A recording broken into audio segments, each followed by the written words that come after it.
It's another edition of Time About the Movies. We're taking a look at the films of January 27th, 1995. We got 5 movies to look at today, so let's not waste any more time. Let's just jump on into it. And we'll start off with the biggest new release of the weekend because this was not really that big of a hit.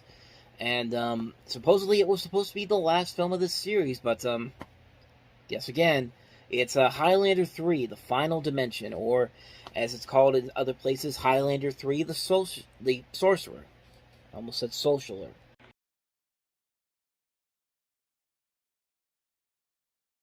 Just because that music was so badass on the trailer for Excalibur doesn't mean you have to put it onto every single fantasy action adventure film and think it's going to be something amazing. And it's just not, especially with the Highlander series, which, man, did this series take a step down in quality with every single film. I mean, Highlander was a decent action film, but that was mostly because you had a badass soundtrack by Queen. Highlander 2 was a complete mess, and just when you think they couldn't get any stupider than that, Highlander 3, The Final Dimension, which, for a couple of sequels that are notoriously known for being so terrible, they sure spent a lot of money on doing absolutely nothing, because where did the $34 million for this movie go to? Because, you could say the special effects were a huge part of it, but for $34 million, you better have better special effects than what we just saw there, because holy mother of God, that looks awful. And needless to say, this is a movie that it's not quite as terrible as The Quickening is, but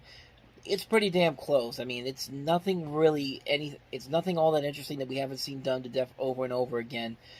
And there's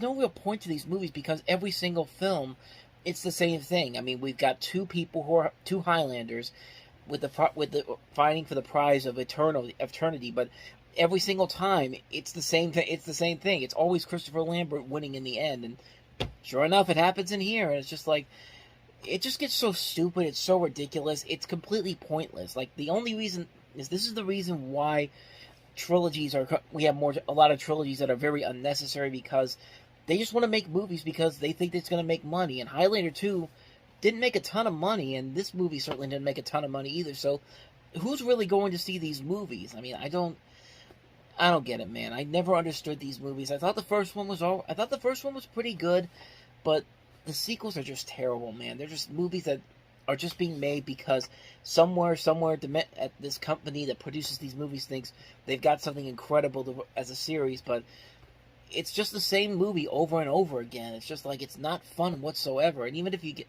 and what a step down for Mario Van Peebles, considering that 3 years prior to this he was in New Jack City, and this is what he's been reduced to. It's just, these sequels are terrible, and I think this is the last one that actually was released in theaters, and if I'm not mistaken, it's the last one that featured Christopher Lambert. I don't know. I haven't seen these other Highlander films after this one, and needless to say, this one there's probably a good reason why, because this is a terrible film. Actually, more than I think about it, he was in one more film, the Highlander Endgame movie, which actually came out 5 years later, but haven't seen that one yet, so I'll try to get to that one when we get to 2000, but for right now, yeah, Highlander 3 is just as bad as you think it is, so let's go on to a much better film, shall we? Here's Ethan Hawke and Julie Delpy starring in Richard Linklater's Before Sunrise.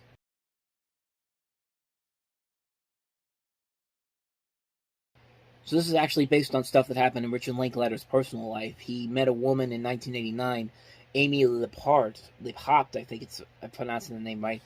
They met in Philadelphia at a toy store. They walked around the city together. They had conversations during the night, and it turns out when the third film in this series came out before midnight, it was revealed that she had died in a motorcycle accident before the release of this film, and I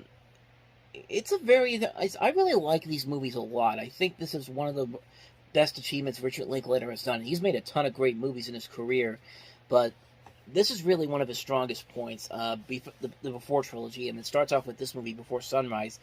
Ethan Hawke and Julie Delpy really work off each other very well. They're very likable people. They have a lot in.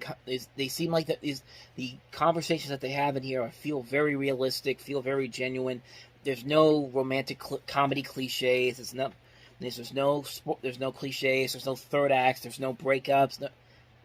There's no third act breakup, I should say. But everything about this movie feels genuine. It feels very realistic. It feels like you're watching a real relationship between these two people, and it works really well. I really like their chemistry together. I think they really do carry the film a lot, and it's a nice simple film. You have these two people who spend the whole day together, and they try to figure out whether or not they want to meet up again, if they want to keep this relationship going, or they want to meet up again.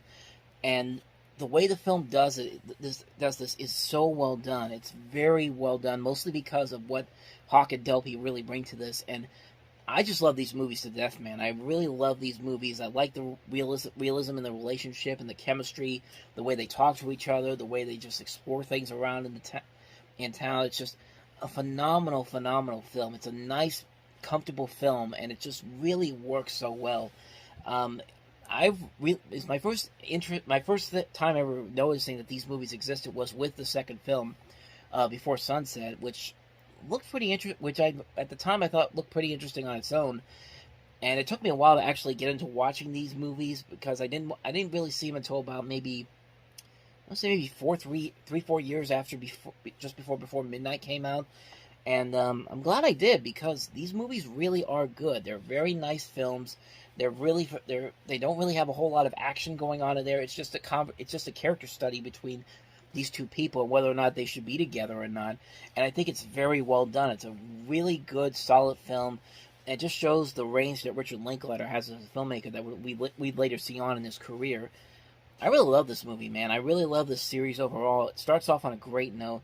If you haven't seen Before Sunrise, I highly recommend checking it out. So, with that said, let us move on now to the next movie, and that is Death and the Maiden from Roman Polanski.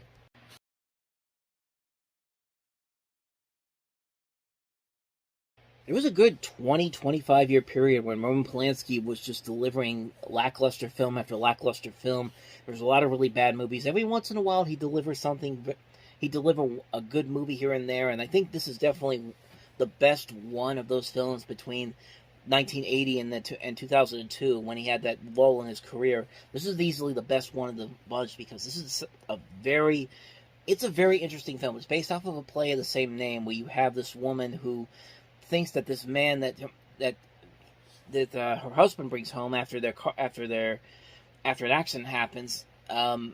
She thinks that he's this person that he tortured and raped her, pretty much. Like, she thought, that she wants her revenge, and it's a very intriguing mystery. Like, you really want to know whether or not what's going on in here. And this is mostly because of the acting that's really pulling this together. This is a great performance by Sigourney Weaver, and you also have a good performance by Ben Kingsley as well as Stuart Wilson. It's a very solid film. It's a very good mystery. You really don't know how it's going to turn out in the end. Like, what's the end result going to be, and you're just along for the ride. It's just such a great movie, a very underrated gem from Polanski, and just a terrific film. If you haven't seen it, I highly recommend checking it out, because this is one of those real surprises that really took me by surprise, because I saw it on a blind view, and I was pleasantly surprised by what I saw by it. It's terrific little underrated film. Definitely check it out. Roman Polanski's Death and the Maiden. So, moving on to the next movie, and that is the comedy Miami Rhapsody.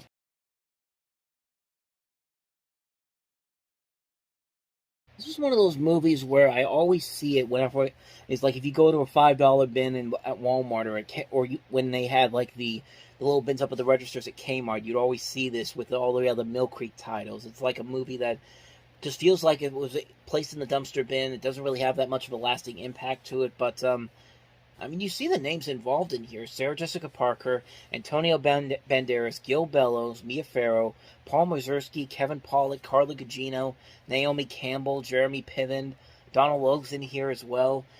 And I didn't think the movie really had much of a lasting impact, what I remember seeing the previews for it as a little kid. But I didn't even think it was that big of a hit, honestly. But every time you go to a bargain bin, or you see a whole bunch of titles from Mill Creek, it's always in there. It's got DVDs, Blu-rays. I mean, I'm guessing it has a legacy to it. I've never honestly seen it. Like, I've never heard really too much about it, but I mean, I guess there is an audience for it somewhere. I mean, there are notable things about it. David Frankel directed this movie, and if you don't know who he is, you've definitely seen his work. He directed episodes of Entourage. He directed stuff like The Pennsylvania Minor Story, Devil Wears Prada, Marley and Me, The Big Year, Hope Springs, Jerry and Marge Go Large was his most recent film at this time. At the time of recording this, I should say. But, yeah, the movie wasn't even a big hit either at the box office, but I guess it has a longevity to it that I just never really knew about. So that's pretty much all I know about this movie. I haven't seen it, so I can't really comment on it too much. But maybe there's something there that I'm completely missing. So anyway, let's move on to this last movie, which I don't really know too much about. So we'll make this last one quick. The documentary To Saul, I think I'm pronouncing it right, but To Saul.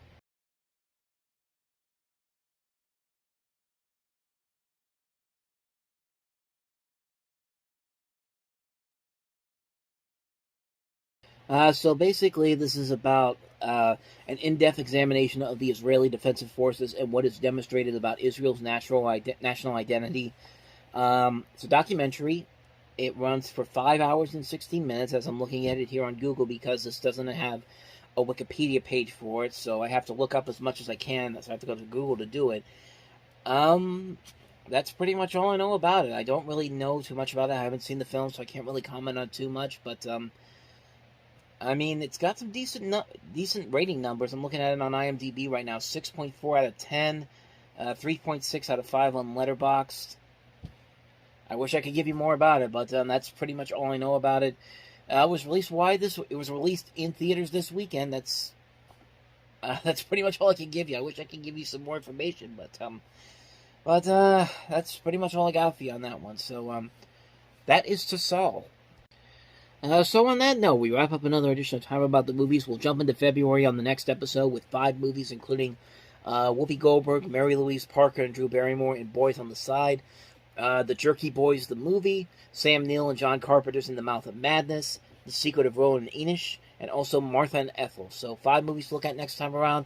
We'll do that on the next episode. But until then, thank you very much for watching, and if you want to see more videos like this, please hit the playlist on the next page, check out the previous episode, and I will see you guys tomorrow for another episode. So thank you for watching, I'll see you next time, and until then, as always, take care.